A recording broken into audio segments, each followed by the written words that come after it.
Hi అండి, అందరికీ నమస్తే. నేటి గృహిణికి స్వాగతం అండి. ఇవాళ మన వంటింట్లో కొబ్బరి ఉండలు తయారు చేసుకోవడం ఎలాగో చూద్దాం. వచ్చేయండి. ఇవాళ మనం స్వీట్ రెసిపీతో స్టార్ట్ చేస్తున్నామండి. కొబ్బరి ఉండలకి కావాల్సిన పదార్థాలు ఏంటో చూద్దాం. మీడియం సైజు కొబ్బరికాయలండి 3 తీసుకున్నాను. వాటిని పగలగొట్టిన తర్వాత పెచ్చులు తీసేసుకుని ఇలా నీట్గా వాష్ చేసుకోవాలండి. అలా చేయడం వల్ల కొబ్బరి పీచు అది కొబ్బరి చిప్పలకి అంటుకుని ఉంటుంది కదా, అదంతా పోయి ఇలా నీట్గా క్లీన్గా కనిపిస్తాయి అన్నమాట.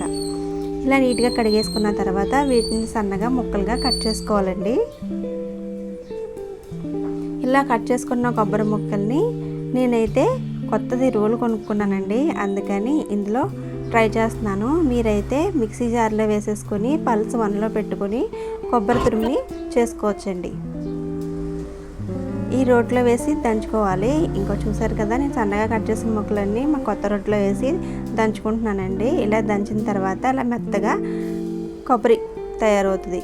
కొబ్బరి తురుము అంతా ఇలా తయారవుతుంది అన్నమాట. ఇలా తయారైన కొబ్బరి తురుముని ఒక ప్లేట్లోకి తీసేసుకుందాం.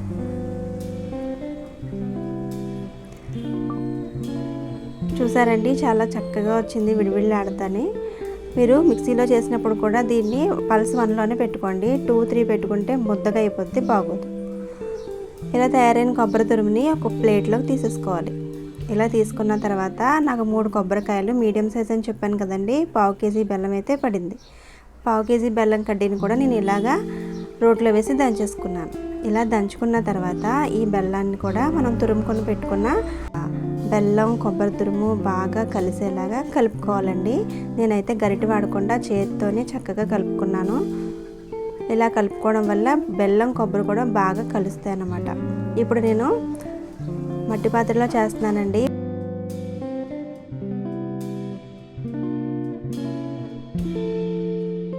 మట్టి పాత్రని స్టవ్ మీద పెట్టి హీట్ చేశాను. చూసారు కదా, అందులో వాటర్ డ్రాప్స్ ఏం లేకుండా డ్రై చేసేసిన తర్వాత దీన్ని మనం తయారు చేసుకున్న ఈ కొబ్బరి మిశ్రమాన్ని ఇందులో వేసి కాసేపు కలపాలండి. వాటర్ లేకుండానే వేయాలండి. వాటర్ ఉంటే మళ్ళీ మనకి కొబ్బరి ఉండలు అనేవి ఎక్కువ నిల్వ ఉండవు.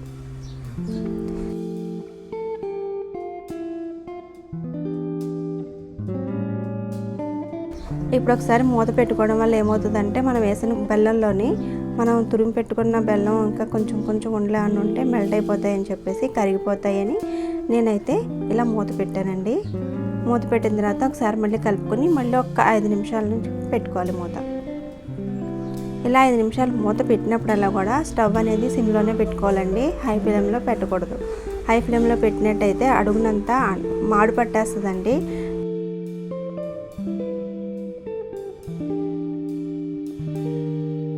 తొందరగా అడుగు పట్టేస్తుంది.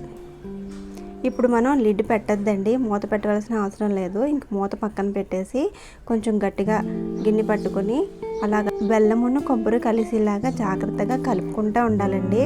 మంట అయితే హైలోనూ పెట్టద్దు, అలాగని సిమ్లోనూ పెట్టద్దు. చూసుకుంటూ జాగ్రత్తగా కలుపుకోవాలి. మీడియం సైజులో పెట్టుకొని కలుపుకుంటూ ఉండాలండి. ఒకేలా అడుగు నుంచి మనకి పొగలా వచ్చేసిందంటే సిమ్లో పెట్టుకోవాలి. అప్పుడే మనకి బెల్లం కొబ్బరిలో వచ్చిన పాలు ఇవన్నీ కలిసి చక్కగా పాకంలా తయారవుతుందండి. చూసారు కదా, దగ్గరగా అయ్యింది.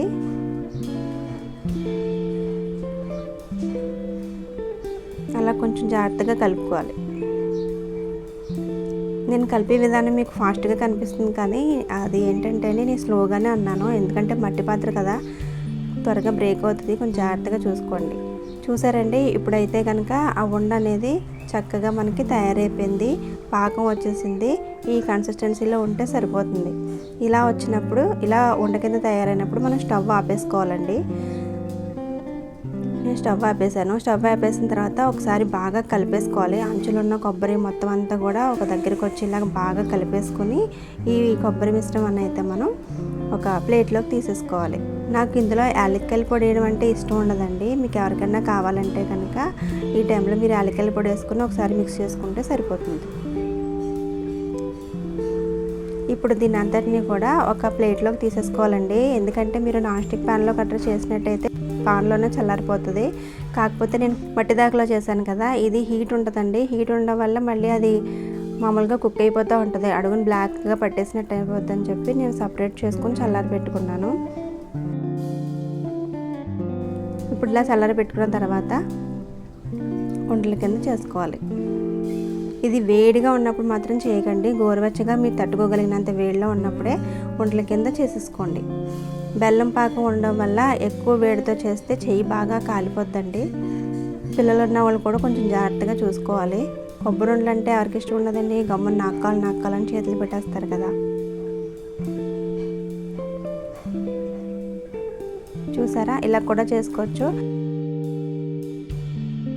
సెకండ్ మెథడ్ ఏంటంటే, ఒకవేళ చెయ్యి వేడి కాయలేకపోతే కనుక మనం ఇలా ప్లేట్ సహాయంతో కూడా ఉండని తయారు చేసుకోవచ్చండి. ఇలా ఉండని ప్లేట్ పెట్టి ఇలా అన్నా కూడా మనకి ఉండ కింద తయారవుతుంది. ఇదేమి నేను చేసింది అయితే కొత్త వంట ఏదో అదేం కాదండి. అందరికీ తెలిసిన వంట, అందరూ మెచ్చే వంట, అందరికీ నచ్చిన వంట, అందరికీ ఎంతో ఆరోగ్యాన్ని ఇచ్చే వంట కొబ్బరి ఉండలు తయారు చేశాను. మీరు కూడా ఒకసారి ట్రై చేయండి. నా వంట ఎలా ఉందో కూడా మీరు కామెంట్ చేయండి. చూసారు కదండి, అంతే. ఇలా చేసేసుకుంటే మనకి కొబ్బరి ఉండలన్నీ రెడీ అయిపోతాయి.